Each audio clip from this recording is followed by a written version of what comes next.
We can also use Desmos to plot our points and draw a curve of best fit, but it's a little bit more complicated drawing the curve of best fit. So I'll show you how to first do your data table in Desmos. What you're going to do is you're going to go up here to the same plus button where you would have added a function, and we're going to add a table. So now under your table, you're going to copy over the data from the question. So 1, 2, 3, 4, 5. And the English words that, that this person has learned: 3, 12, 27, 45, and 110. Okay, so now that I've got my data copied over, I don't need the website anymore. I'll just expand Desmos here.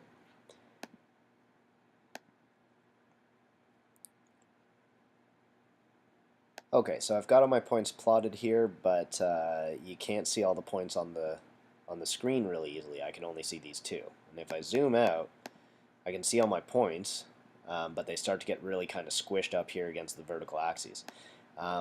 So what I'll have to do in Desmos is play around with the axes in order to get them to display this data a little bit more nicely. So I'll go over here to Settings, and I'll show you how to do that.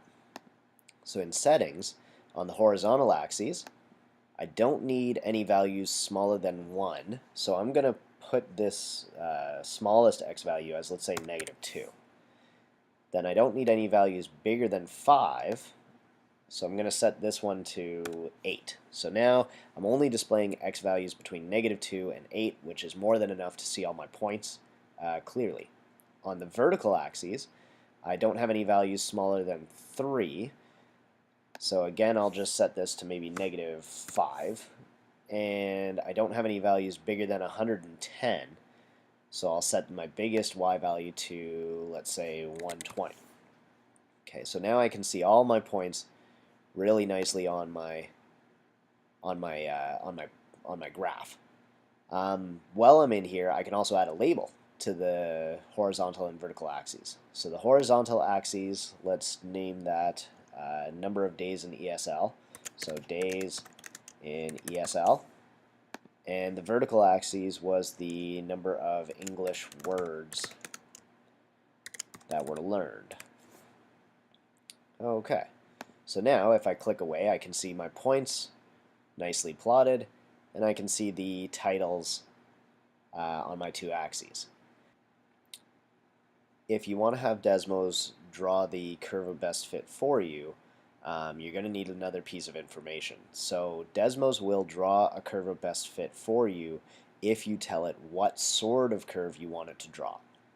Now this is the quadratics unit, which means that you're going to be seeing a new type of equation.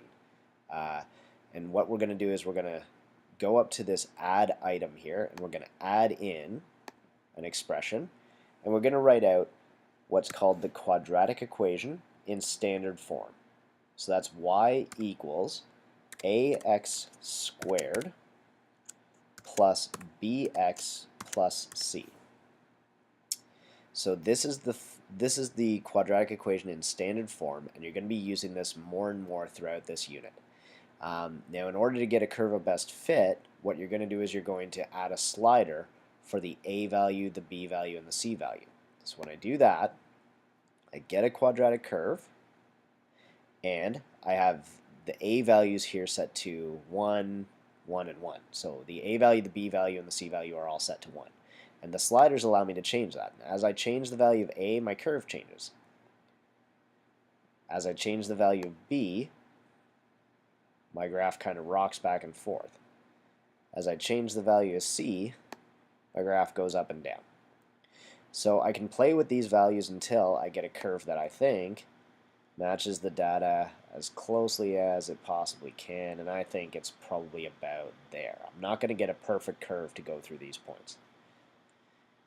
So once you have your curve of best fit, you can take a screenshot and you can add that to your assignment.